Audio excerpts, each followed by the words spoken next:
I recently inherited a kitten that was dropped off in the country as an orphan. He is a sweet little guy, but he is a cat, and cats have claws to defend themselves. I also have a 9-month-old German Shepherd puppy who is very curious, very active, and very playful. When she first encountered this kitten, she ran at him with full force to play and to investigate. She thought she had found a new friend. I think she was hoping for a playmate that wasn't quite so, well, cat-like. However, this little orphan kitten was not shy about putting her in her place real quick. He pulled out the claws and popped her on her nose.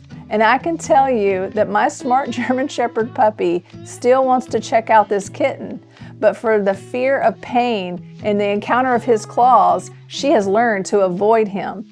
She now runs around him at great distance. She goes way around to investigate him from a distance.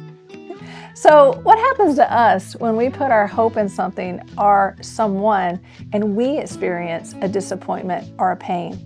Well, we have a choice to make in how we deal with our heart in that moment.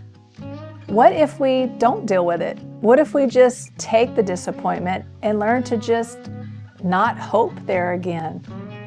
Proverbs 13:12 says that hope deferred makes the heart sick, but a longing fulfilled is a tree of life. Now, something deferred is put off, delayed, or suspended. The longer a person goes without seeing their hope realized, the more likely they are to become discouraged. Have you ever ended up here? I know I have. What are some of the things that you've hoped for? Maybe healing, a loved one off drugs? What about a prodigal coming home? Losing weight? Buying that new house? How about the change in a spouse that may be stuck in the prison of pornography and shame? That's a lot. Now let's look back at Proverbs 13:12 for a second. Hope deferred makes the heart sick, but a longing fulfilled is a tree of life. So if a longing fulfilled is a tree of life, what does that mean? Because I have a feeling it's very important if it's attached to our hope. See, the tree of life here refers to fullness of life. This does not mean that all your ducks are necessarily in a row, but you have fullness of life because you choose to hope even when your ducks are not in a row. Now, I have ducks, and I can tell you with all certainty, it is rare for them to do what you want them to do when you want them to do it. So what did Jesus say in John 10:10? This is very important. He said that He came that we may have life and life abundantly. How does this apply when we realize that we've been stuck in a disappointment or a past hurt? Well, I believe for me, the first step is realizing that I have been stuck and then having the courage to give the situation to God so that I or you can hope again. I believe one of the greatest gifts God has given you and I is hope. After all, that is what His promises are designed to do, inspire hope. It gives us the ability to look at any situation and know that regardless of how it may appear, God is going to come through.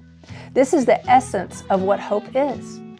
Hebrews 11:1 says, "Now faith is the confidence in what we hope for and the assurance about what we do not see." If our hearts have been hardened from disappointments, then it steals our hope. And hope is the key here to faith. And as a believer, faith is a basis of everything. So today, would you take a few minutes and ask God to show you if you've been stuck in past disappointments that have robbed you of hope? Let's pray. Father, I thank you that you give us a heart that is pliable, a heart that is full of faith, a heart that is full of hope in the place of all of our disappointments and our pain.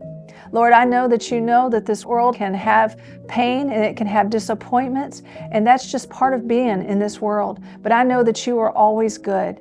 So, Father, today, I ask that you will show us all the places where we have been stuck in disappointments and give us the courage to bring those things to you, to bring those things before you so that we can walk in the fullness of hope that leads to faith. And I thank you for it, God, because you are always good.